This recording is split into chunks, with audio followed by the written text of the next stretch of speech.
जंतर मंतर आंदोलनामध्ये पोलिसांच्या वेशात शिरून घातपाताचा कट उघडकीस. पश्चिम बंगालमधून अटक केलेला दहशतवादी शमीम मोंडलच्या चौकशीत धक्कादायक माहिती उघड. शिवसेना नेत्यांनी अभिजित दिपकेंची भेट घेतल्यामुळे भाजप नाराज. बच्चू कडू यांच्यासह संजय शिरसाट यांच्यावर कारवाईची मागणी.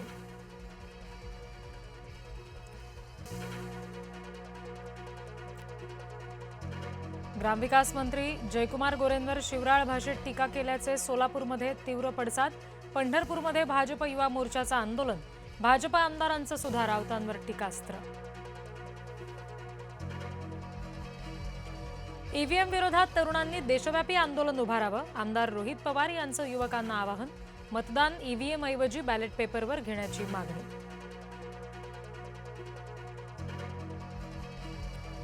देवेंद्र फडणवीस केंद्रात जाणार. खासदार संजय राऊत यांचा पुनरुच्चार. मोदींनी फडणवीसांशी चर्चा केल्याचा दावा.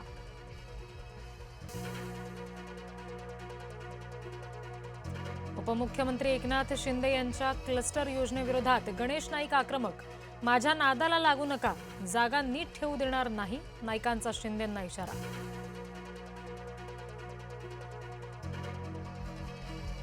शारीरिकच नव्हे तर राजकीय वजनही कमी झालं.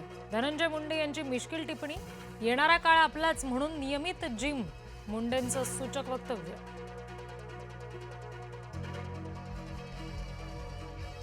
काँग्रेस नेते नाना पटोले यांचे पाय कार्यकर्त्यानं दुधानं धुतले. गुरूंचे पाय दुधानं धुतले, त्यात गैर काय? काँग्रेस कार्यकर्ते अनिल पाटील यांचा सवाल. तर भाजपकडून नानांवर टीकेचे बाण.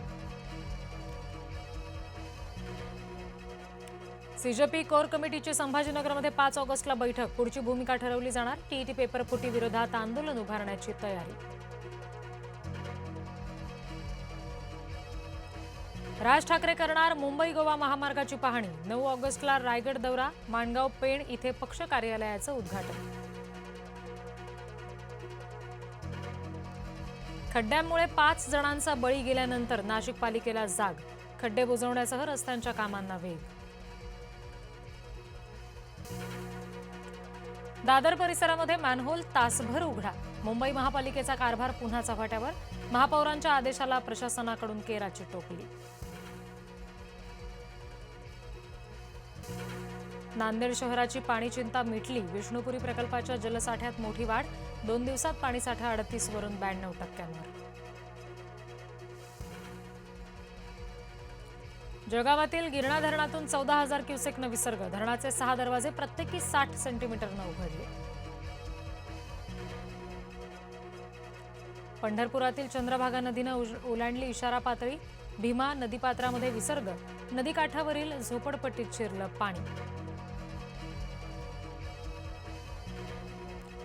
चिखलदरा मेळघाटात पुराचा कहर. 50 पेक्षा अधिक गावांचा संपर्क तुटला. सिपना नदीला पूर. जायकवाडी धरण कोणत्याही क्षणी ओव्हरफ्लो होणार. जायकवाडी 84% पाणीसाठा.